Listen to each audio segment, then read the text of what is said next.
First of all, like always, appreciate everybody coming out and covering Penn State football and covering our guys, and we do appreciate you guys taking the time with us. We do appreciate it. I think the first thing that kind of comes out is something in the games that we have been successful. It's a similar storyline. We dominated what we call all the critical statistics. So drive start battle, we won. The turnover battle, we won. The penalty battle, we won. And the explosive play battle, we won. So, I think that to me is the overall storyline of the game. That's a team that, Northwestern is playing in the Big Ten championship game. We watched on tape. They play everybody tough. Thought that they've been playing really, really good on defense. Some guys that jumped out to us today. Micah Parsons continues to do some good things for us. Blake Gillikin's 67-yard punt, which was huge for us, and then had a 70-yard one. John Reed with his 5th career interception. Trace, obviously the most important stat that you have is all-time leader in terms of wins, which is the most important stat you can have at the quarterback position. And then obviously 100 career touchdowns responsibles, 3rd player in Big Ten history. Pretty impressive. Garrett Taylor continues to produce as a first-year starter. And then Robert Windsor's really putting together a nice second half of the season. I thought the 2-minute drive before the end of the half, something I'm really proud of. You guys know we spent a lot of time talking and working on situational football. I thought that was excellent. I thought the 4-minute drive at the end of the game was pretty impressive. 6:57. We did a great job of working the clock and running the ball and mixing those things in there. Obviously, you don't want to fumble it. We got to get that cleaned up. But I thought the way we were able to, run the ball and eat the clock up, that was a positive, something that we've worked really hard at. Think back kind of from a historical perspective. The 1988 Rutgers team, Penn State, was 14th in the country at that time and lost. So, we talk all the time about respecting every opponent we faced, fearing none. We're fortunate to get a win and continue to head in the right direction. So we'll enjoy this for a couple hours. We got to get back to State College. Enjoy this for a couple hours, and then it's going to be a pretty significant week next week. This senior class has got a chance to really do some great things and end the season on a positive note. You think about this senior class, these guys and what they've meant to Penn State, in our history, in our resurrection in some ways. I hope the stadium is sold out next week. Obviously, everybody's watching the game on TV right now. We got a really good, another Big Ten opponent coming into our place. But I think more than anything, Trace McSorley, Amani Aruwe, all these seniors, they deserve that stadium to be sold out, and they deserve to be sent out the right way. And I know it's going to be an emotional day for me. I want everybody to enjoy this win and all those types of things. But I am personally asking all of the Penn State lettermen to get back to State College, because I think we all owe these seniors a world of gratitude. I hope the fans, I hope the community, I hope everybody comes and shows respect to these guys, because I think we all can agree they have meant the world to us. So I don't want to beat a dead horse here, but it's going to be a very, very emotional day for me and the coaching staff. But we got to make sure we play well against a good opponent coming into our house. So open up the questions. James, how would you describe the performance of the offense in general and the running game in particular? Yeah, I thought the running game, I don't have the stats. Here they are in front of me, I guess. I thought the running game, we did some good things. I think we're still a little off in the passing game. We got to get that cleaned up. I think we're going to probably do some emphasize some 7-on-7 and some other things. Pressure sometimes, missed throws sometimes. We just are a little bit off in the passing game, and that's really kind of been a little bit of a storyline this year. So, we got to get that fixed for this week, and we got to get that fixed for moving forward. But I thought we were able to run the ball and do some really good things. Miles battled and fought like crazy for the yards that he was able to get. Trace was able to do some things in there as well. It was nice to be able to get Ricky Slade, some work as well as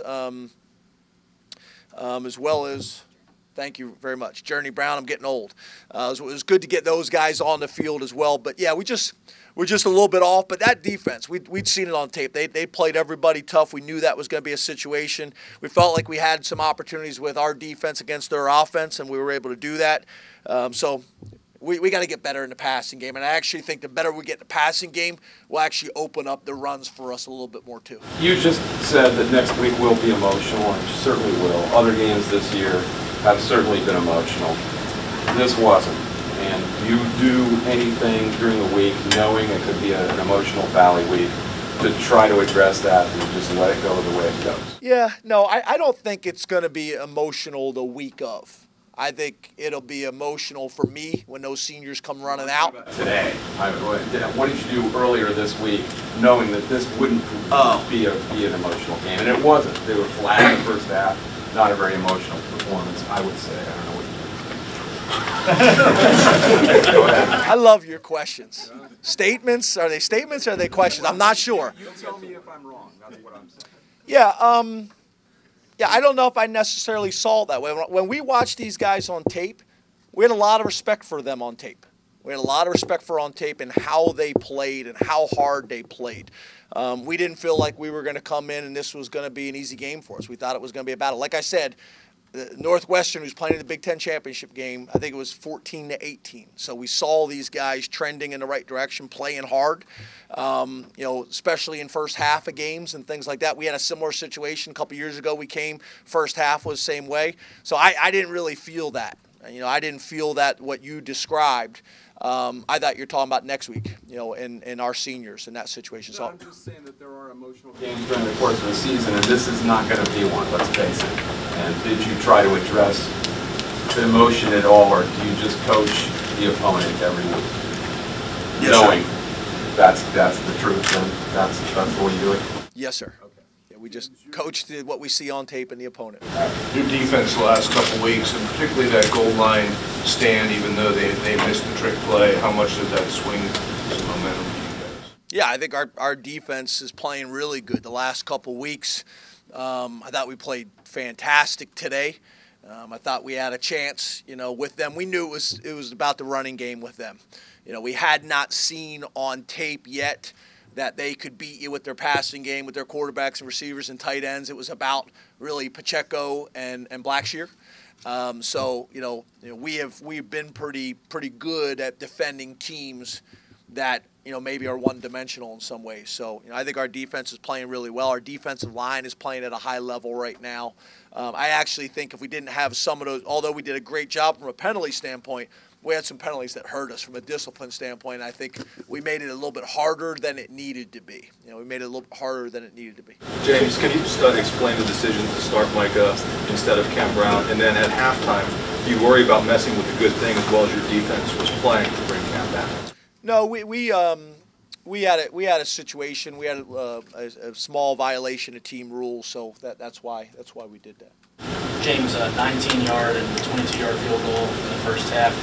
Frustrated a little bit with the offense's inability to kind of finish there early, having to settle for those field goals. Well, I think overall, again, is how I try to look at things. Overall, I think we're one of the most efficient red zone teams in the country, in both overall scores and to a degree in touchdowns. So yeah, obviously you want to finish. There's no doubt about it. You want to finish those types of drives. That is critical. But I think again, I'm trying to look at the big picture, and overall, we've been pretty good this year in red zone. I think even today, we were 4 or 6. We've been even better than that. But you're right. We got to score touchdowns. But I do think the experience that our field goal kicker is getting is valuable too. James, is the passing game something you think you can get right at this point in the season? Yeah, I think so. I think so. With the experience that we got at the quarterback position and with some of the young players now that are starting to come on for us, and then hopefully be able to get some of those veteran guys back as well. It'd be great to be able to get Jawan back, who's close. So yeah, I think so. Yeah, obviously it's something that's kind of hampered us all season long. I don't think there's any doubt about that. But it's early in the season it was drops, and I think we're getting a little bit better in that area. So yeah, I think between this week and then moving forward, yes, I do. James, when did Micah find out he would be getting the start? What was his reaction, and what do you think about his performance today? Yeah, it was good. you know, he's been playing, you know, a bunch of reps anyway, so it wasn't really dramatic. But it was basically Friday morning. You know, we had a little bit of an issue and made the adjustment there. So those guys probably found out, you know, Friday late afternoon. You know, Friday late afternoon that would be one of the changes that we would make. James, you and Sean Spencer have talked about Kevin Gibbons playing very well. Is there anything you can pinpoint the last few weeks that he's done, or specifically for him to turn the corner a little bit? Yeah, I wouldn't say turn the corner. You know, he's just doing his job. You know, it probably isn't flashy, you know, on the stat sheet, but a lot of the things that he's doing is allowing our linebackers to make the plays that they're making. It's allowing Windsor to get into some one-on-one situations. It's allowing our defensive ends to get into some one-on-one situations. So I think he warrants a lot of respect from what people see on tape. And then I think the other thing is, like I said, just doing a great job of really being disciplined and holding his gap. Which, again, isn't always flashy, but it is critical to our success on the defensive side of the ball.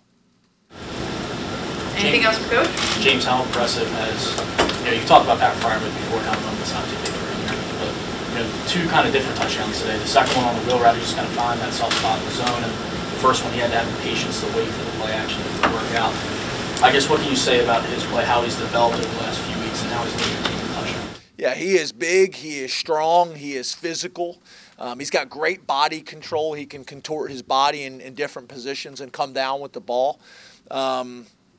You know, he's done some really nice things all season long. He's got a lot of confidence. He's got a lot of confidence, not only in what he does in the run game, but in what he does in the pass game. He's also a quick learner. He's able to pick things up and play with confidence and play fast. So I think the year he's put together has been really impressive. James, what can putting Ricky Slade on the field with Miles Sanders, what do you hope that it can do for him? Well, it's just another change-up of personnel groups. So we got 12 personnel now we play. We got 11 personnel we play. And then you got the either 20 or 21 personnel package that we use today, the 21 personnel package. You know, it creates different issues. So instead of going 11 personnel and now having that receiver split out, you're able to get similar speed but from the backfield, and it forces the defense to have to worry about a different package of plays. You can run a split zone from that. You can run a split zone read from that. You can do some things in the passing game with that as well.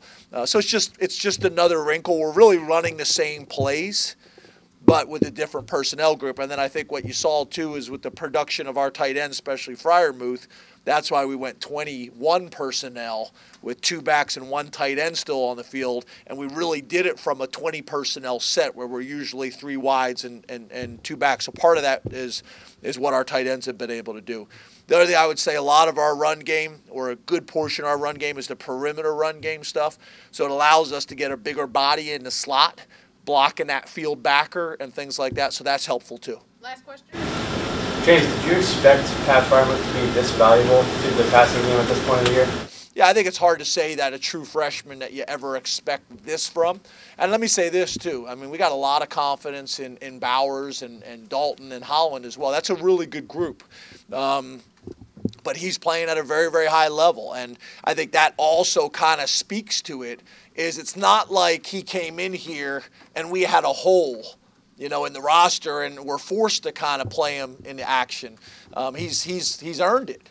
You know, he's earned it the hard way. You know, come in and compete with guys that are already there and experienced guys that have played some ball for us. So I think that makes it even more impressive because like I already mentioned, you know, our staff feels very strongly about those other tight ends as well. So it's a good group.